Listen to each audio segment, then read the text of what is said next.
আচ্ছা,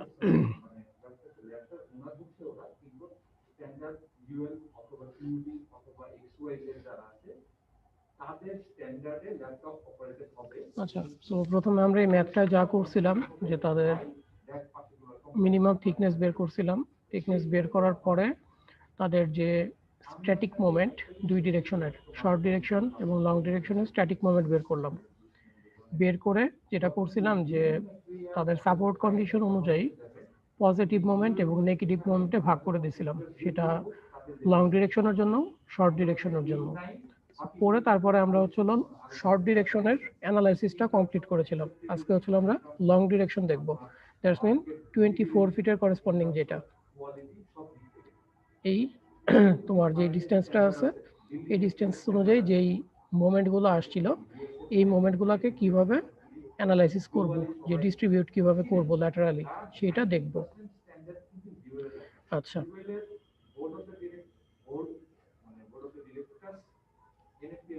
তো আমাদের শর্ট ডিরেকশন আগে হয়ে গেছিল, এখন হচ্ছে লং ডিরেকশন। সো লং ডিরেকশনে আমরা যেটা বললাম যে আমাদের মোমেন্ট পজিটিভ কত এবং নেগেটিভ কত আমরা আগেই বের করে আসছিলাম যে কত পার্সেন্ট হবে। আমাদের লং মোমেন্ট যেহেতু জানা আছে 170, তো আমরা ইজিলি আমাদের পজিটিভ মোমেন্ট কত, নেগেটিভ মোমেন্ট কত সেটা বের করতে পারবো।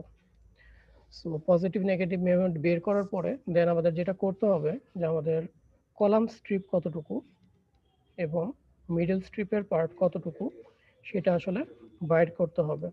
তো বের করার জন্য আমাদের কলাম স্ট্রিপ, কলামের সেন্টার থেকে এদিকের একটা অংশ হয়, এই অংশটা হয় হচ্ছিল কতটুকু, মিনিমাম অফ আমাদের হচ্ছিল 20/4 হবে, আর হচ্ছিল 24/4 এর চেয়ে যেটা মিনিমাম, তার মানে এটা হচ্ছিল 5 ফিট হবে। সো এখানে 5 ফিট। একইভাবে আমরা যদি এদিকেও করি আমাদের আসে 5 ফিট, তার মানে টোটাল 10 ফিট হচ্ছিল আমার column strip. So column strip 10 feet হলে আমাকে প্যানেল থেকে প্যানেলের সেন্টার পর্যন্ত কত দেখতে হবে। সেই প্যানেলের থেকে সেন্টার হচ্ছিল 20 ফিট। সো যদি এটা 20 ফিট হয় তাহলে আমার টোটাল মিডল স্ট্রিপের উইডথ হবে হচ্ছে হলো এই 20 ফিট মাইনাস হচ্ছে হলো কলাম স্ট্রিপের 10 ফিট, দ্যাটস মিন 10 ফিট। সেই 10 ফিট যেহেতু মিডল স্ট্রিপের উইডথ হচ্ছে, সেক্ষেত্রে আমরা অর্ধেক করে ভাগ করে দিই, 5 ফিট 5 ফিট। তো এটাই হচ্ছিল আমাদের মিডল স্ট্রিপ এবং কলাম স্ট্রিপের উইডথ। তো সবাই কি বুঝতে পারছো এই পোর্শনটুকু? আগের জিনিসই মোটামুটি। জি স্যার। ওকে, আচ্ছা। এখন আমরা যখন কলাম স্ট্রিপ এবং মিডল স্ট্রিপে ভাগ করে ফেললাম, আমাদের নেক্সট কাজ হচ্ছে হলো এই কলাম স্ট্রিপ এবং মিডল স্ট্রিপে মোমেন্টটাকে, যে টোটাল নেগেটিভ মোমেন্ট বা পজিটিভ মোমেন্ট, এগুলোকে ভাগ করে দেওয়া। তো ভাগ করে দেওয়ার জন্য আমাদের 3টা প্যারামিটার দরকার ছিল। এক হচ্ছিল আসপেক্ট রেশিও, যে L2/L1, যেটা আমাদের 0.83। আর একটা প্যারামিটার ছিল হচ্ছে হলো বিমের স্টিফনেস। এখন লং ডিরেকশনে যখন আমরা চিন্তা করতেছি, আমাদের এই ডিরেকশনে কি কোনো বিম আছে? এই ডিরেকশনে বা এই ডিরেকশনে নাই। নাই, আমাদের শুধুমাত্র এইখানে একটা বিম ছিল, যেটাকে আমরা এইচ বিম বলি, বলা ছিল এইচ বিম ছিল। যেহেতু অ্যালং দ্য স্প্যান কোনো বিম আসলে নাই, তাহলে আমাদের ক্ষেত্রে আমাদের এই ফ্যাক্টরটা আলফা এফ এটা 0 হবে। দ্যাটস মিন এই ফুল ফ্যাক্টরটাও আলফা এফ ইন্টু L2/L1 এটা 0 হচ্ছে। সো নেক্সট আমাদের আরেকটা অংশ লাগবে, সেটা হচ্ছে হলো বেটা টি। সো বেটা টিটা আসলে কি ছিল মনে আছে? Torsional coefficient. টরশনাল কোএফিসিয়েন্ট এটা টরশনের কারণে আসে।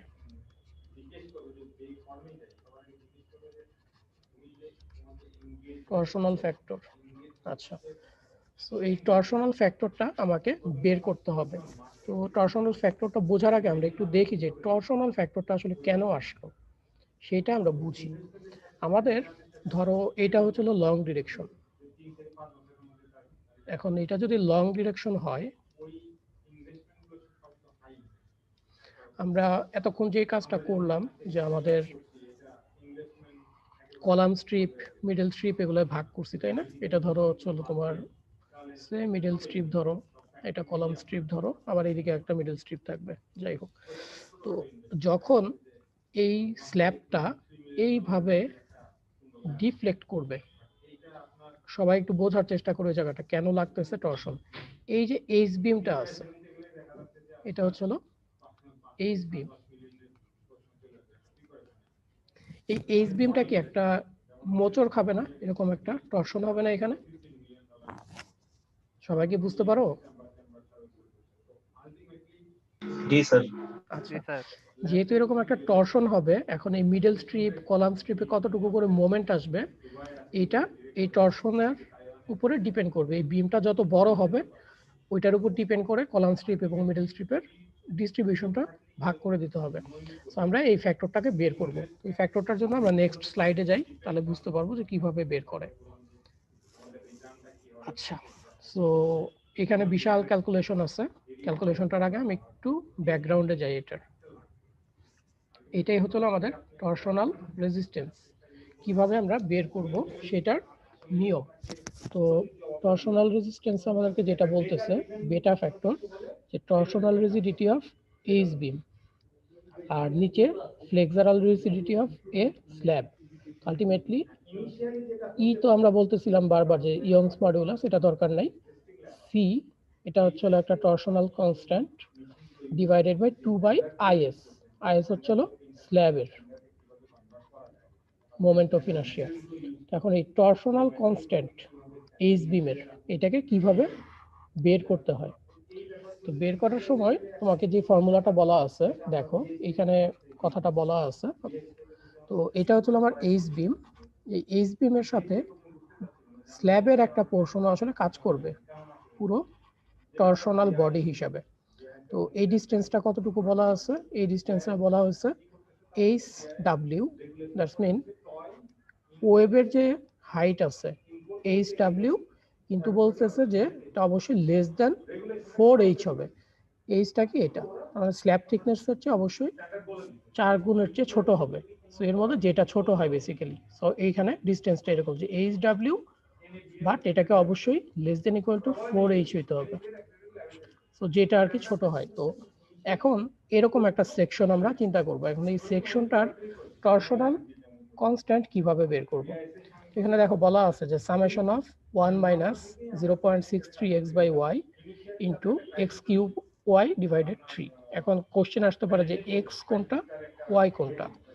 তো এটার জন্য বলা আছে যে আমার যে সেকশনটা আমি নিচ্ছি, ঠিক আছে, এটাকে আমি ধরো এইভাবে দুইটা রেক্টেঙ্গেলে ভাগ করলাম। এটাও ভাগ করতে পারি, আবার একই সেকশনকে আমি ইচ্ছা করলে এইভাবেও ভাগ করতে পারি। সো যতভাবে রেক্টেঙ্গেল দিয়ে ভাগ করা যায় ওই সেকশনটাকে, সেটা আগে চিন্তা করতে হবে। চিন্তা করে দেখো নিচের লাইনটা কি বলা আছে, যে the constant C is calculated by dividing the section into its component rectangles. তার মানে এরকম কম্পোনেন্ট রেক্টেঙ্গেলে ভাগ করতে হবে করে, each having smaller dimension of x. তাহলে স্মল ডাইমেনশনটা হচ্ছিল এক্স, তার মানে এটা হলো এক্স, আর লঙ্গার ডাইমেনশনটা হচ্ছিল ওয়াই। আবার এই ছোট রেক্টেঙ্গেলের জন্য এটা হলো এক্স, এটা হচ্ছিল ওয়াই, এটা ঠিক আছে। বের করে and the summing the contribution of all parts by means of this equation। তার মানে এখানে প্রতিটা, এটা হচ্ছিল ধরো কেস 1, এটা হচ্ছিল কেস 2। আমরা যতভাবে বা যতগুলো রেক্টেঙ্গেলে ভাগ করা যায় ততভাবে করব, করে ম্যাক্সিমাম ভ্যালুটা আসলে নিব। কারণ এখানে বলা আছে যে এই সিটা অবশ্যই ম্যাক্সিমাইজ করতে হবে। তো এটা হচ্ছে থিওরিটিক্যালি বললাম। এখন যদি আমি ওই ম্যাথমেটিক্যাল পার্টটায় যাই তাহলে আরেকটু বুঝতে পারবো ভালো করে। জাস্ট কয়েকটা জিনিস মাথায় রাখো, সেটা হলো যে এটা এইচ ডাব্লিউ এবং 4h এই কন্ডিশনটা, আর এই ইকুয়েশনটা জাস্ট চোখে দেখে রাখো, ওইখানে গেলে আবার দেখতেই পাবা। আচ্ছা, তাহলে আমাদের এখন যে এইচ বিমটা আছে, আমরা আমাদের এইচ বিমটাকে নিলাম। এইচ বিমের ক্ষেত্রে বলা ছিল যে এটা 22 ইঞ্চি হলো হাইট, 16 ইঞ্চি হচ্ছে হলো উইডথের দিকে। তো আমাদের স্ল্যাব থিকনেস আমরা ধরছিলাম হচ্ছিল 8.5 ইঞ্চি। তাহলে যেটা ওয়েবের ডিস্টেন্স এইচ ডাব্লিউ সেটা হচ্ছে হলো 13.5 ইঞ্চি, যদি আমি 8.5 ইঞ্চি বাদ দিই এখান থেকে। আর এখন কথা হচ্ছিল এই দিকে কতটুকু হবে, এদিকে বলা ছিল H W but less than 4 H হবে। তাহলে এইচ ডাব্লিউ হচ্ছে হলো আমার কত 13.5, আর 4 এইচ কত লেস দেন 4 ইন্টু 8.5, তাহলে 8.5 যেহেতু হচ্ছে এটা তো বুঝতেই পারতেছো 32 প্লাস হবে, তাহলে 13.5টাই হবে হচ্ছে আমাদের এইখান থেকে এইখানের ডিস্টেন্স, যে ওয়েব কতটুকু আমি উপরে এই স্ল্যাবের কতটুকু নিব, তো সেটা এখানে লেখা আছে 13.5 ইঞ্চি। আচ্ছা, তাহলে এই ডাইমেনশনগুলো জানার পরে আমি টোটাল ডাইমেনশনটা জানলাম যে 29.5 ইঞ্চি। একইভাবে আমরা যদি এই টোটাল সেকশনটাকে এই বরাবর ভাগ করে ফেলি, আরেকভাবে আমি ভাগ করতে পারি, তাই না? তো এটাকেও ওই একই জিনিস 8.5, 13.5, এদিকে 13.5, 16, এটাও 29.5। এখন আমার কাজ হচ্ছে হলো যে সি বের করা, টরশনাল কনস্ট্যান্ট। তো টরশনাল কনস্ট্যান্টে এক্স ছিল হচ্ছে হলো রেক্টেঙ্গেলের যেটা স্মলার পার্ট, আর ওয়াই ছিল হচ্ছে হলো যেটা লার্জার পার্ট। তো এটা আমি ধরো 1 নাম্বার রেক্টেঙ্গেল ধরলাম, এটা 2 নাম্বার রেক্টেঙ্গেল ধরলাম।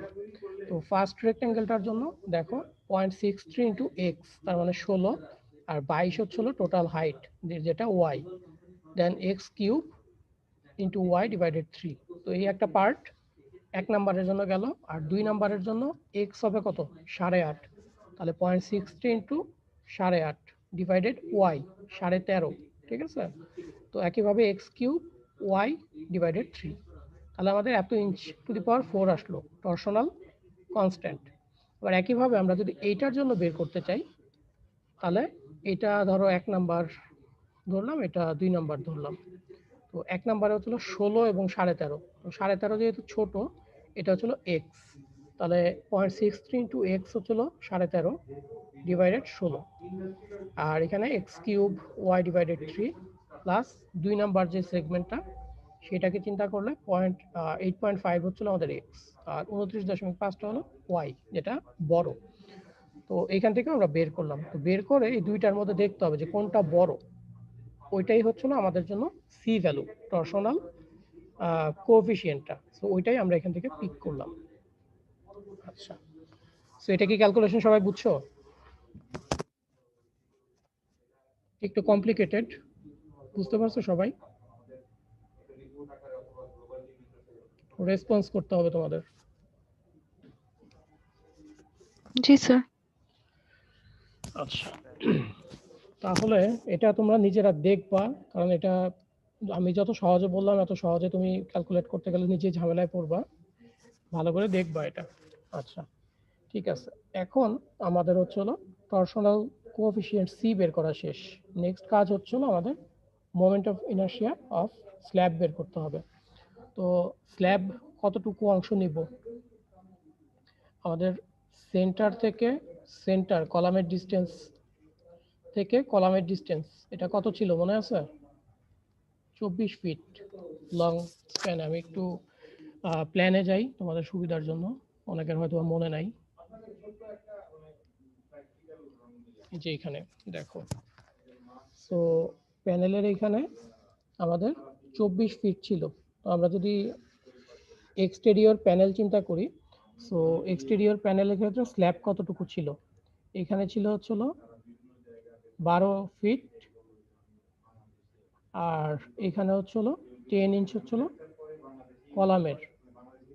সো 12 ফিট 10 ইঞ্চি ছিল আমাদের স্ল্যাবের এদিকের লেন্থটা। সো ওইটাই আমাদের ওইখানে কাজে লাগবে, ওইটাই আমি তোমাদেরকে দেখাচ্ছি এখানে, যে আমাদের স্ল্যাব হচ্ছে হলো 12 ফিট 10 ইঞ্চি, স্ল্যাবের থিকনেস হচ্ছে হলো 8.5। তো 8.5 হইলে আমরা ইচ্ছা করলে এখান থেকে মোমেন্ট অফ ইনার্শিয়া বের করতে পারবো, বিএইচ কিউব বাই 12। তো যখন আইএস বের হয়ে গেল আমাদের এবং সি বের হয়ে গেল, আমরা ইজিলি যে কাজটা করতে পারবো সেটা হলো আমাদের বেটা টি, যেটা এই টরশনাল ফ্যাক্টরটা বের করতে পারবো, যে সি ডিভাইডেড 2 ইন্টু আইএস, আর ইএসিএস হলো ইয়ংস মডুলাস, কাটা চলে যাবে। তো আমাদের কি বেটা ভেক্টরটা বের হয়ে গেল 0.7। তো আমাদের যে যে তিনটা প্যারামিটার দরকার ছিল বের করা আমাদের হয়ে গেল। একটা হচ্ছে হলো অ্যাসপেক্ট রেশিও, একটা হচ্ছে হলো আলফা এফ ইন্টু L2/L1 এবং বেটা টি। সো এই তিনটা ফ্যাক্টর যখন আমার জানা আছে, আমি ইজিলি কলাম স্ট্রিপ এবং মিডল স্ট্রিপের মোমেন্ট কতটুকু আসবে সেটা বের করতে পারবো। তো সেটার জন্য আমাকে যেতে হয় হচ্ছে হলো একটা চার্টে। তো সবাই ভ্যালুগুলো একটু মনে রেখো, 0.83 আর 0.7। সো এই জায়গায় আমাদের যেটা বলা আছে যে L2/L এটা হচ্ছে হলো 0.83, আর এই ভ্যালুটা কত, এটা 0।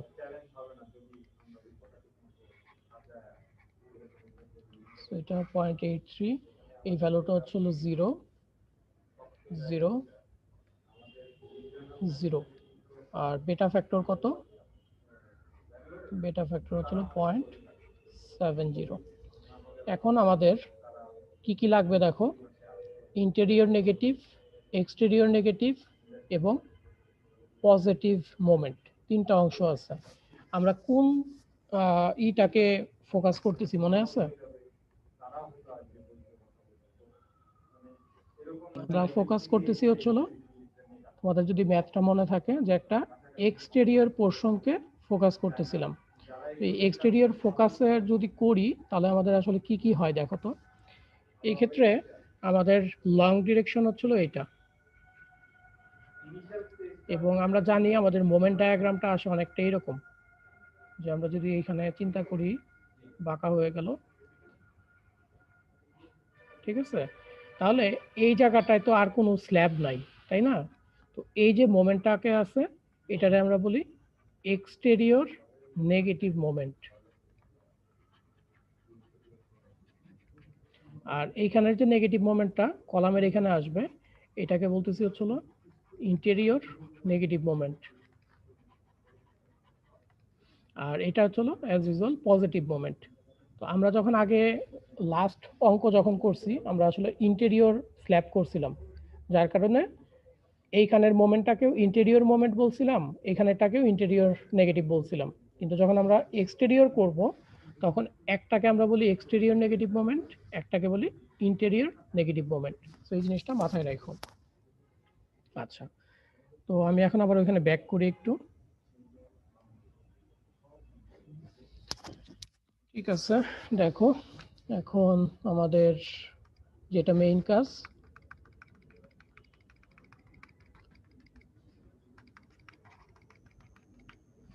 আচ্ছা তো দেখো ইন্টেরিয়র নেগেটিভ মোমেন্ট 0 এবং 0.5 1.0 এবং 2, এটা কি একটা কনস্ট্যান্ট ভ্যালু না? 0.75। তাহলে কি এটি ইন্টারপোলেশন করার দরকার আছে? না স্যার। ওকে, তাহলে 0.83 এর জন্য এটা 0.75 হবে। খুব ভালো কথা। এক্সটেরিয়র পরে যাচ্ছি, পজিটিভে যাই। এটাও দেখো একটা কনস্ট্যান্ট ভ্যালু, এটারও আমার ইন্টারপোলেশনের দরকার নাই, 0.60ই হবে 0.83 এর জন্য। আর এইখানে যেই এক্সটেরিয়র নেগেটিভটা আছে, এইটা 0, ওকে, বাট এইটার ভ্যালুটা হচ্ছিল 0.7। তো এটা হচ্ছে হলো দেখো 1 1 1 কনস্ট্যান্ট, 75 75 কনস্ট্যান্ট, তার মানে এই দুইটার মধ্যে ইন্টারপোলেশন করলেই হবে। তো এই দুইটার মধ্যে ইন্টারপোলেশন করলে এটা কি করতে পারবা সবাই? ইন্টারপোলেশনটা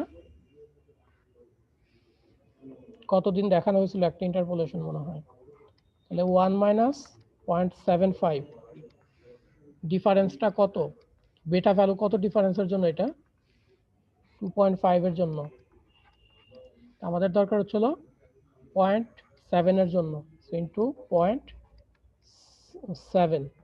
তাহলে বেসিক্যালি আমাদের যে ভ্যালুটা হবে সেটা হলো এরকম 1 মাইনাস, এটা ইকুয়াল টু দেখো কত আসে, এটা যদি আমি এক্স বলি, এই এক্স, তো ক্যালকুলেট করলে এটা যেটা পাবা সেটা হচ্ছিল 0.93 মতো পাওয়ার কথা। সো 93% হচ্ছিল আমার ইন্টেরিয়র নেগেটিভ মোমেন্ট হবে। Exterior negative moment. সো এই তিনটা হচ্ছিল আমাদের ফ্যাক্টর। পজিটিভ হচ্ছিল 60, ইন্টেরিয়র নেগেটিভ 75 আর এক্সটেরিয়র নেগেটিভ হচ্ছিল 93। তো আমরা হচ্ছিল এখন ব্যাক করি আমাদের অরিজিনাল যে প্রবলেমটা। তো আমাদের কলাম স্ট্রিপের হচ্ছে হলো মোমেন্ট বের করলাম। কলাম স্ট্রিপের এটা হচ্ছিল এক্সটেরিয়র নেগেটিভ, যেটা 93%। এটা হচ্ছে হলো ইন্টেরিয়র নেগেটিভ, যেটা 75%।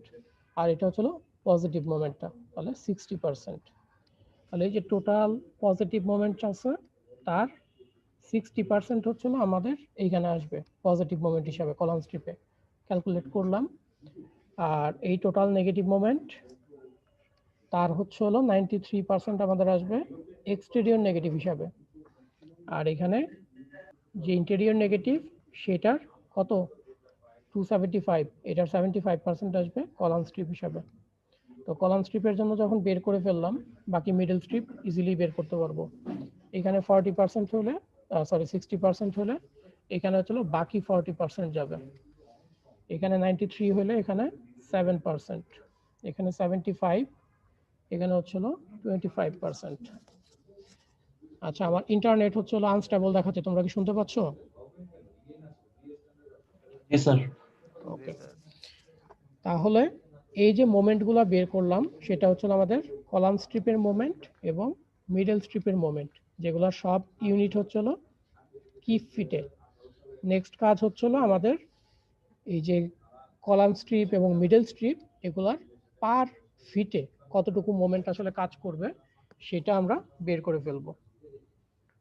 সো এগুলোকে ক্লিয়ার করে আমরা নেক্সটে চলে যাই। এটাই হচ্ছে আমাদের নেক্সট। আমি এই একই অংশগুলো নিচে রাখছি। সো আমাদের কলাম স্ট্রিপের মোমেন্ট পজিটিভ 118। সো কলাম স্ট্রিপের উইডথ হচ্ছিল আমার 10 ফিট। সো পার ফিটে কতটুকু কাজ করবে পজিটিভ মোমেন্ট। তারপরে এটা হচ্ছিল exterior negative, so exterior negative then হচ্ছিল ইন্টেরিয়র নেগেটিভের পার ফিটে। তাহলে এগুলো সব ইউনিট হবে হচ্ছিল কি ফিট পার ফিটে। সো এটা গেল হচ্ছে হলো কলাম স্ট্রিপের জন্য। এখন মিডল স্ট্রিপে আসি। মিডল স্ট্রিপে 8.3 কিপ ফিট। এখন আমাকে বলো তো যে এটা কত দিয়ে ভাগ হবে?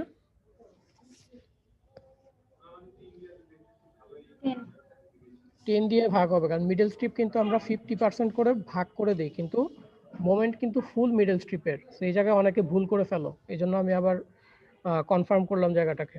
সো এই যে 5 ফিট, এই যে 5 ফিট টোটাল হলো 10 ফিট। সো এই 10 ফিটটা হচ্ছে হলো total middle strip with 5 fit plus হচ্ছে হলো 5 ফিট সমান হচ্ছে 10 ফিট। তো এই জায়গাটা অনেকে ভুল করে ফেলো, তো এই ছোট ছোট জিনিসগুলাই মাথায় রাখবা। আচ্ছা, তো যখন এই প্রতিটা জায়গায় আমরা কি ফিট পার ফিটে মোমেন্ট বের করলাম, আমরা ইজিলি কি করতে পারবো আমাদের কলাম স্ট্রিপ এবং মিডল স্ট্রিপের জন্য positive reinforcement, negative reinforcement, middle স্ট্রিপের জন্য পজিটিভ রিইনফোর্সমেন্ট, নেগেটিভ রিইনফোর্সমেন্ট এটা বের করতে পারবো। সো এটা হচ্ছিল তোমাদের বাসার কাজ, তোমরা নিজেরা করবা। ঠিক আছে, এখন বলো, গতদিনও তোমরা ম্যাথ করাইছি, তোমরা দেখছো, এখনো আজকে করাইলাম, এটাই শেষ অঙ্ক এই টপিক্সের আর কি। এরপর আমি শেয়ারে ডিজাইনে যাব, কারো কোনো প্রবলেম থাকলে বলো। আগে কি একটু বলবা তোমরা যে কয়জন দেখছো কালকে পর্যন্ত?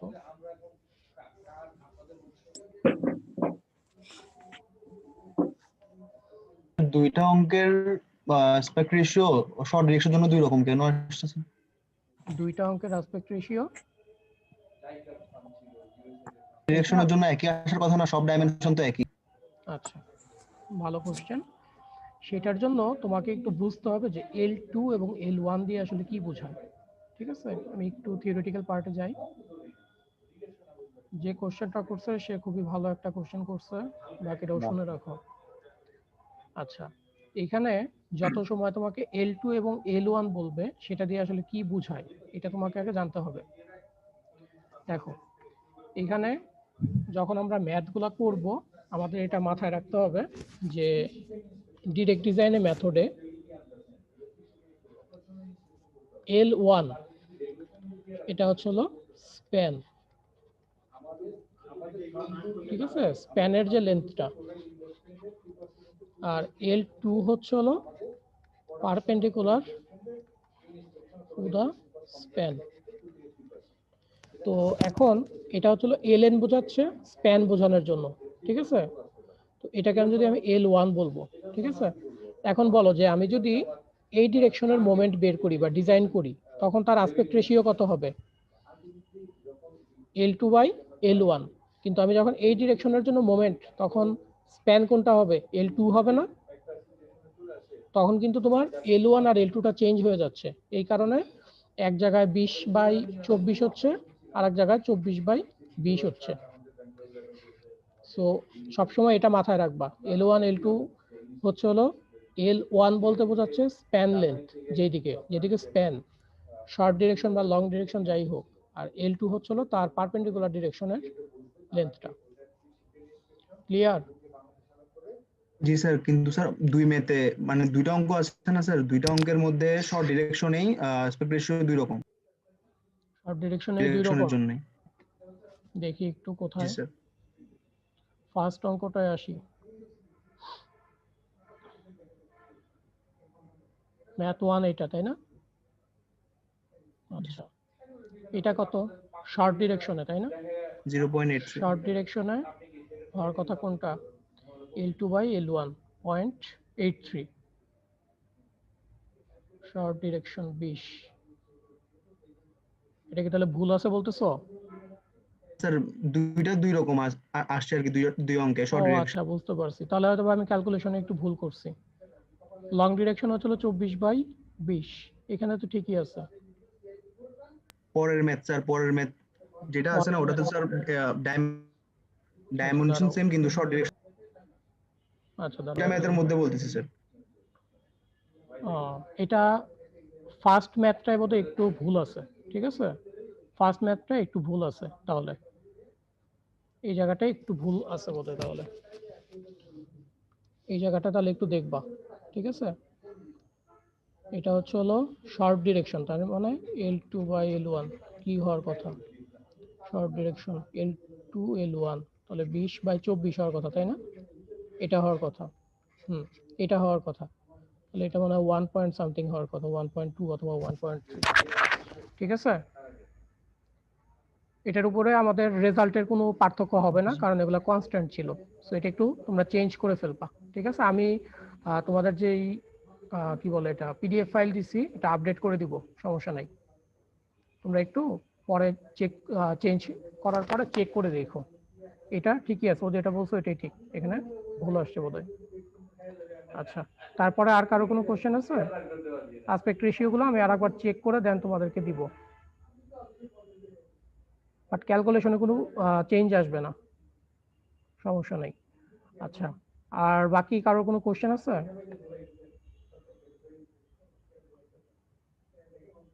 নাই? আচ্ছা, যদি না থাকে তাহলে আমরা হচ্ছে শেয়ার ডিজাইনটা দেখাই।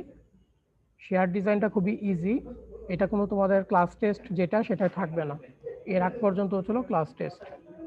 আচ্ছা, তো শেয়ার রিইনফোর্সমেন্ট তোমরা কিসে কিসে দিছো? এখনো বিম কলাম দুইটাতেই দাও শেয়ার রিইনফোর্সমেন্ট, তাই না? শেয়ার ফেলিওর গুলা কিরকম হয় মনে আছে? ডায়াগোনাল টাইপের হয়।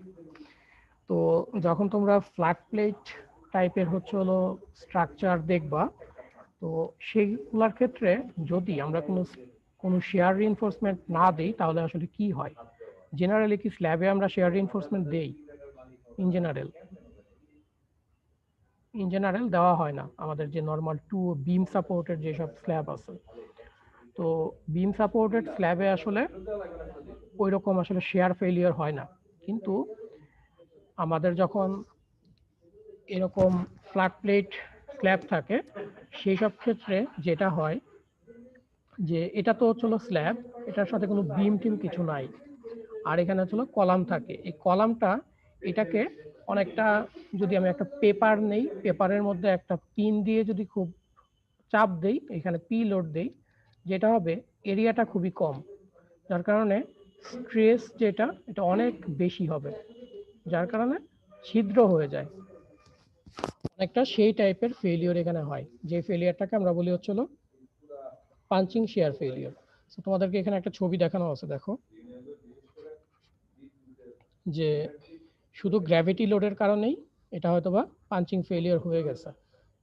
এই পুরো অংশটা হচ্ছিল স্ল্যাবের পোর্শন, ঠিক আছে?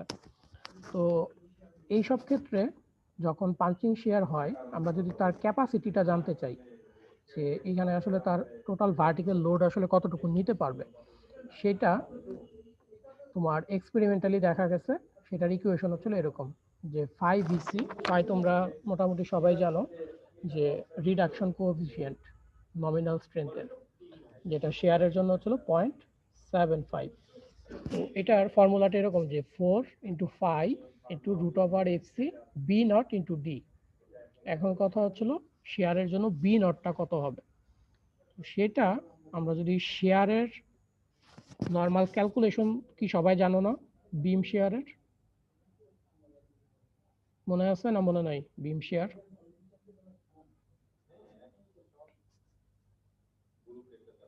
তোমরা কি শুনতে পাচ্ছ? বিম শেয়ার কি মনে আছে? শেয়ার ফোর্স কি, শেয়ার কিভাবে ক্যালকুলেট করে বিম শেয়ার? আচ্ছা, মনে থাকাটা উচিত ছিল। যাই হোক, তো যেটা আমাদের করতে হবে, আমরা যদি এই যে এখানটায় ছিঁড়ে গেছে বা ভেঙে গেছে যেটাই বলি, এই জায়গাটা কতটুকু আসলে ক্যাপাসিটি আছে, এই ক্যাপাসিটিটা আমাদেরকে বের করতে হবে। ক্যাপাসিটি কিরকম হবে? তো এখানে আমরা কোনো শেয়ার রিইনফোর্সমেন্ট নাই, যে নো শেয়ার রিইনফোর্সমেন্ট, কোনো শেয়ার রিইনফোর্সমেন্ট নাই। শুধু আমরা এই যে ফ্লেক্সারাল রিইনফোর্সমেন্ট যেগুলা ইসের ছিল, স্ল্যাবে ছিল, সেটাই দেওয়া আছে, কোনো শেয়ার রিইনফোর্সমেন্ট নাই। তো এই হচ্ছিল কন্ডিশন। তো তখন এই কনক্রিটটা কতটুকু শেয়ার ফোর্স নিতে পারবে। তো এই যে B0 × D, ডি হচ্ছে হলো ইফেক্টিভ ডেপথ। আচ্ছা, এখন কথা হচ্ছিল যে এই যে কলামের সেন্টার থেকে কত দূর পর্যন্ত আসলে এই পাঞ্চিংটা হবে, এটাকে আমি কিভাবে আসলে ডিফাইন করব। এটাকে ডিফাইন করার জন্য এসিআই কোড আমাদেরকে বলে আমাদের কলামের ফেজ থেকে D/2 ডিস্টেন্স আমরা নিব, যে আমাদের এই জায়গাটায় হচ্ছে হলো ফেল করার কথা। সো এই যদি কলামের ফেস হয়, কলামের ফেস থেকে D/2 ডিস্টেন্স, একইভাবে এই কলামের ফেস থেকেও এই সাইডে D/2 ডিস্টেন্স, তাহলে এই টোটাল লেন্থটা কত হবে? কলামের লেন্থ ধরে নিলাম যে আমাদের C1 প্লাস হচ্ছে হলো D/2 টোটাল হচ্ছিল D। আচ্ছা, তাহলে এই ফেলিওরটা আসলে কিরকম হবে? এরকম একটা জায়গা ছিদ্র হবে, রেক্টেঙ্গুলার একটা জায়গা ছিদ্র হয়ে যাবে, তাই না? এটা যদি চিন্তা করো, এই দিকেও তো কন্টিনিউ করতেছে, এরকম একটা রেক্টেঙ্গুলার জায়গা। এই যে পেরিমিটার আছে, এই টোটাল পেরিমিটার, বা এখানে যদি চিন্তা করো এই যে পেরিমিটার, এই পেরিমিটারটা আমাদেরকে বের করতে হবে। তো আমরা এই জায়গাটা জানি অলরেডি, একইভাবে এই জায়গাটা যদি জানি তাহলে টোটাল পেরিমিটার বের করতে পারবো। তাহলে দেখো যেটা করতে হয়, এটা হলো প্ল্যান, এটা হলো আমাদের কলামের চারদিকে D/2 ডিস্টেন্স আমরা চিন্তা করব, ঠিক আছে? তাহলে একদিকের ডিস্টেন্স হবে C1 প্লাস D, আর একদিকে যদি C2 হয় তাহলে C2 প্লাস হচ্ছিল D। তাহলে পুরো পেরিমিটার যেটা আছে এই অংশ আমাদের জানতে হবে।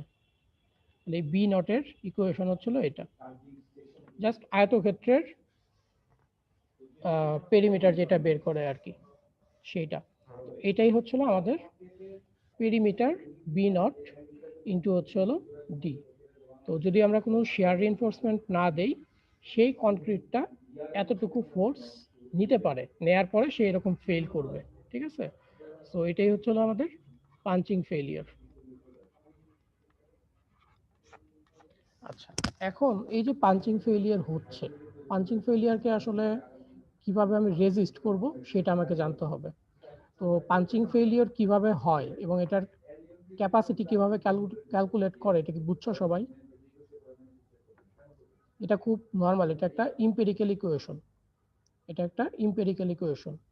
সো এখানে আমাদের লাগবে হচ্ছে যে কতটুকু পেরিমিটার নিয়ে সে আসলে এরকম ফেল করবে, এই পেরিমিটারটা বের করতে হবে। সো পেরিমিটারটা আমরা কলাম থেকে দুই সাইডে d/2 অফসেট নিয়ে টোটাল পেরিমিটার বের করলাম, আর ওই বি নট আর ইন্টু হচ্ছিল ডি, তাহলে আমরা পেয়ে যাবো হচ্ছিল টোটাল ক্যাপাসিটি। সেটা কি সবাই বুঝছো? জি স্যার। আচ্ছা, এখন এই যে শেয়ার ফেল করতেছে, ফেল করলে তো আমাদের কি করতে হবে? রিইনফোর্সমেন্ট দিতে হবে। সেই রিইনফোর্সমেন্টের জন্য 5 থেকে 6 ধরনের রিইনফোর্সমেন্ট আসলে দেওয়া যায়। সো ফার্স্টেই দেখো একটাকে বলতেছে share head. So share head কি? এটা আরসি স্ল্যাবের মধ্যে দেখো এরকম আই সেকশন দিয়ে দিছে, ছোট ছোট আই সেকশন দিয়ে দিছে। আর যদি এটা স্টিল কলাম হয় সেই ক্ষেত্রেও এরকম আই সেকশন দিতে পারে, তখন এটাকে বলা হচ্ছিল চ্যানেল ফ্রেম।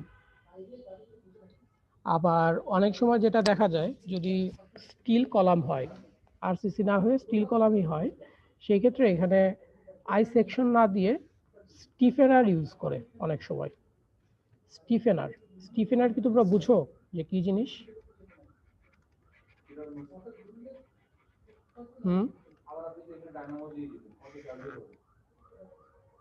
বুঝো না?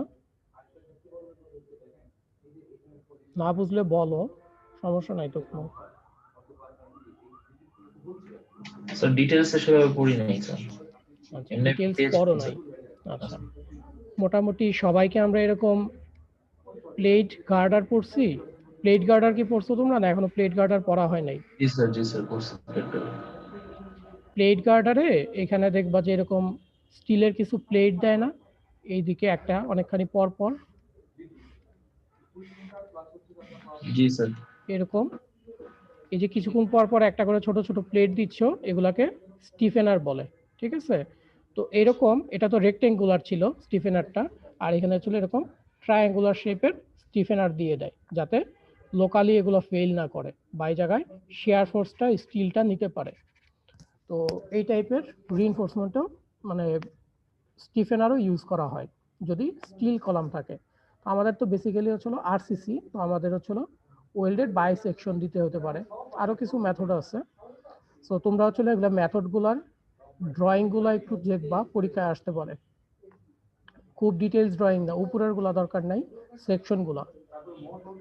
তারপরে আরও কিছু মেথড আছে, সেটা হলো তোমাদের, আমি পিছন থেকে আসি, share start. Real life picture তাহলে ভালো হতো। রিয়েল লাইফ পিকচার আসলে আমি দিতে পারি, কিন্তু সেটা অনেক সময় কপিরাইট ইস্যু হয়ে যায়, এই কারণে আমি দেই না। ঠিক আছে, যেহেতু বই থেকে জাস্ট খালি দেখালেই হতো। আচ্ছা ঠিক আছে, ভালো লাগবে না। ঠিক আছে, নেক্সট টাইম আমি ট্রাই করব রিয়েল পিকচার দেখানোর জন্য। সো এখানে আমাদের একটা আছে যে শেয়ার স্টাড। শেয়ার স্টাডের তো ছবিটা বুঝতেছো, একটা স্টিল প্লেট থাকে, তার উপরে একটা স্টিলের অংশ ঝালাই করা থাকে, সেরকম ভার্টিক্যাল রিইনফোর্সমেন্টের মতো বসায় দেওয়া যায় খুব ইজিলি। সো এটাকে শেয়ার স্টাড বলে। আর একটা হতে পারে যে আমরা যেরকম কলাম বা বিমে টাই বা স্টিরাপ চিন্তা করি, এই স্ল্যাপের ভিতরেও এরকম ছোট ছোট করে আমরা ভার্টিক্যাল স্টিরাপ দিতে পারি। বুঝতেই পারতেছো যে এটা অনেক ছোট ছোট, স্টিরাপগুলো অনেক ছোট ছোট হবে, তো এটা বসানোটা খুব একটা ইজি না। আচ্ছা, আর একটা কাজ হতে পারে যেটা আমরা আসলে এখানে শিখবো, বেন্ট বার। আমরা এই টাইপের ক্র্যাঙ্ক বার ইউজ করতে পারি শুধুমাত্র কলামের চারিদিকে। কলামের যে এখানে ফেলটা আসলে করে সেই জায়গাটাতে এরকম বেন্ড বার, তার মানে এটা নিচে থাকবে, তারপরে 45 ডিগ্রিতে উপরে উঠবে, তারপরে উপরে যাবে। তো শেয়ার রিইনফোর্সমেন্ট হিসাবে আসলে কাজ করে হলো এই পোর্শনটুকু, এটা হলো শেয়ার রিইনফোর্সমেন্ট হিসাবে কাজ করে। তো এটা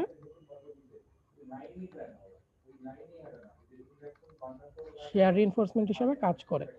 সো আমাদের সিলেবাসে আমরা যেটা শিখব যে বেন্ট বার যদি দেওয়া থাকে তাহলে আমরা কিভাবে আসলে ডিজাইন করব সেটাই এখানে দেখব। খুবই ছোট এবং সিম্পল ক্যালকুলেশন, এটা খুব একটা কমপ্লিকেটেড না। আচ্ছা, এখন যদি এরকম বেন্ট বার আমাদের দেওয়া থাকে সেই ক্ষেত্রে আমাদের আসলে ক্যাপাসিটি কীরকম হবে। আমরা ফার্স্টে যখন দেখলাম যে আমাদের কোনো ধরনের শেয়ার রিইনফোর্সমেন্ট দেওয়া নাই, তখন তার ক্যাপাসিটি, কনক্রিটের ক্যাপাসিটি হলো এটা যে 4π√/fc বি নট ডি। যখন আমরা নাকি এরকম শেয়ার রিইনফোর্সমেন্ট দিব তখন আসলে কি হবে। ফার্স্টে হচ্ছে হলো তোমার কনক্রিট যেটা আছে, কনক্রিটটা এখানে ক্র্যাক করবে।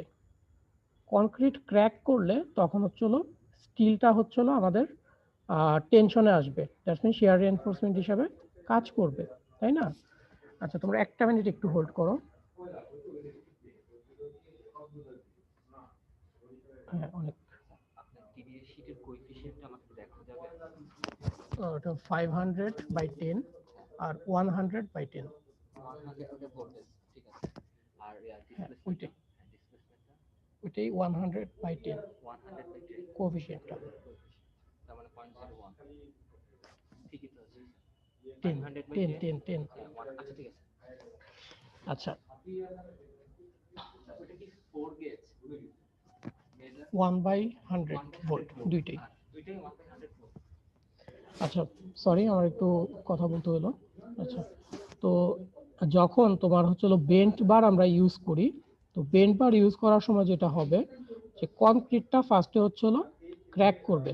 ক্র্যাক করার পরে আসলে স্টিলটা কি করবে, ক্র্যাকটাকে অ্যারেস্ট করবে বা ক্র্যাকটাকে ধরে রাখার চেষ্টা করবে এবং তখন অ্যাকশনে আসবে। তো যখন হচ্ছে হলো আমাদের এরকম ক্র্যাঙ্ক বার ইউজ করা হবে, বেন্ট বার ইউজ করা হয়, তখন কনক্রিটের ক্যাপাসিটিটা হচ্ছে হলো আগে আমরা যে ক্যাপাসিটিটা দেখে আসছি তার অর্ধেক, that's mean 2π√/fc B not D. ঠিক আছে, কারণ এই ক্ষেত্রে কনক্রিট হচ্ছে হলো ক্র্যাক থাকবে, আর আগের বার আমরা ফুল কনক্রিট ক্যাপাসিটি ধরছিলাম, সেটা ব্রিটেল ফেইলিওর, কিন্তু এটা ব্রিটেল ফেইলিওর হবে না। সো কনক্রিটের ক্যাপাসিটি কিছুটা কম হবে। আচ্ছা, এখন কনক্রিট আমরা যখন ডিজাইন করি আমরা জানি যে যখন টোটাল লোড আসে, টোটাল লোড, এই টোটাল লোডের একটা পোর্শন নেয় হচ্ছে হলো কনক্রিট ফার্স্টে, আর একটা পোর্শন কি নিবে, স্টিল নিবে। তাহলে টোটাল লোডটাকে আমরা জেনারেলি VU বলতে পারি যেহেতু শেয়ার ফোর্স। তো কতটুকু শেয়ার আমার এই রিইনফোর্সমেন্টটা নিবে সেটা আমাকে বের করতে হবে। সো এটা খুব ইজিলি বের করা যায় যে VU হচ্ছে হলো টোটাল আমাদের যে শেয়ার ফোর্সটা আসবে মাইনাস হচ্ছে হলো কনক্রিটের যতটুকু ক্যাপাসিটি অলরেডি সে দিচ্ছে সেটা, ডিভাইডেড ফাই হচ্ছে হলো কি রিডাকশন ফ্যাক্টর।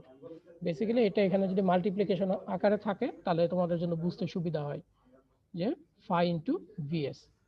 তো এটা হচ্ছে হলো আমাদের স্টিল কতটুকু রেজিস্ট করতে হবে সেটার ইকুয়েশন, এবং ACI কোড অনুযায়ী এটা অবশ্যই কখনো 3π√fc BD এটার চেয়ে বড় হতে পারবে না। যদি এটার চেয়ে বড় হয় আমাদেরকে এটা চিন্তা করতে হবে, এর চেয়ে বেশি আমরা ফোর্স স্টিলের উপর দিতে পারবো না। তো স্টিলের ফোর্স যদি আমরা জানি যে স্টিল কতটুকু ফোর্স নেবে, তখন আমরা স্টিলের এরিয়া কতটুকু লাগবে সেটা ক্যালকুলেট করতে পারি। তো এইখানে আমরা যদি চিন্তা করি যে এটা হচ্ছিল শেয়ার রিইনফোর্সমেন্ট, তাহলে এখানে টেনশন কাজ করবে। সো এটা কত হবে, FY into area of steel. তো শেয়ার ফোর্স তো জেনারেলি আসে পারপেন্ডিকুলার ডিরেকশনে, তো এটাকে যদি থিটা ধরি তাহলে এটা হচ্ছে হলো FY AV into sine theta. এটাই এখানে বলা আছে যে রিকোয়ার্ড এরিয়া কিভাবে বের করব। আমরা জানি যে তার ফোর্স কতটুকু নিতে হবে, সেটা হচ্ছে হলো অবশ্যই আমাদের কি হবে, যে রিইনফোর্সমেন্ট দিচ্ছি এটার ক্যাপাসিটির সমান হবে। তাহলে FY AV ইন্টু হচ্ছে হলো সাইন আলফা, আলফাটা বেসিক্যালি 45 ডিগ্রি হবে আমাদের ক্ষেত্রে, আর ইন্টু হচ্ছে হলো ফাই রিডাকশন ফ্যাক্টর। তো এটা হচ্ছে হলো বেসিক ইকুয়েশন। এই বেসিক ইকুয়েশন থেকে আমরা আমাদের শেয়ার রিইনফোর্সমেন্ট ইজিলি বের করতে পারবো যে কতটুকু আসবে। তো এটা আলটিমেটলি আসলো হচ্ছিল VS divided F Y sine alpha. তো এটাই হচ্ছিল আমাদের শেয়ার রিইনফোর্সমেন্ট আমরা কতটুকু দিব সেটা ক্যালকুলেশন। এখন আমরা ছোট্ট একটা ম্যাথ করি, ম্যাথ করলে এটা আর একটু ক্লিয়ার হয়ে যাবে। ফার্স্টে আমাদের যেটা বলছে যে একটা, হ্যাঁ বলো। আমাদের ক্লাস টাইম তো শেষ। ক্লাস টাইম, তোমাদের কি ক্লাস আছে এরপরে? না থাকলে আমাকে 10 মিনিট দাও, আমি তোমরা একটু পিছায় আছো বি সেকশন থেকে, আমি আজকে তাহলে একসাথে থাকতে পারি আর কি। ঠিক আছে, আপনার কথা শোনা যাচ্ছে না। বুঝি নাই, আমার কি ভয়েস শুনতে পাচ্ছ না?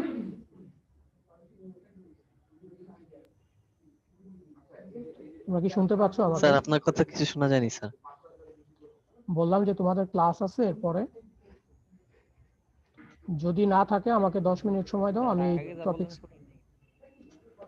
স্যার কখন থেকে শুনতে পাচ্ছ না বলো? স্যার ক্লাস নাই কিন্তু স্যার টানা ক্লাস। স্যার আমাদের 10:30 থেকে টানা ক্লাস হয়েছে তো সেজন্যই বললাম। আচ্ছা ঠিক আছে, তাহলে নেক্সট দিন অঙ্ক করাবো। তাহলে তোমাদের শনিবার রবিবারে আবার ক্লাস আছে, ঠিক আছে? ওই দিনই শেষ করব, সমস্যা নাই। তাহলে তোমাদের ক্লাস টেস্টের জন্য প্রিপারেশন নাও। আর নেক্সট দিন যেটা শনিবার রবিবারে তোমাদের যদি কোনো প্রবলেম থাকে অবশ্যই আমার সাথে কথা বলবা যে স্যার আমরা এটা বুঝতেছি না বা এটা পারতেছি না, জি স্যার। ঠিক আছে? এক্সট্রা ক্লাস বুঝি নাই। আপনি শনিবারের কথা বললেন, শনিবার তো আমাদের কোনো ক্লাস নাই। আচ্ছা দাঁড়াও 1 মিনিট। তোমাদের হচ্ছে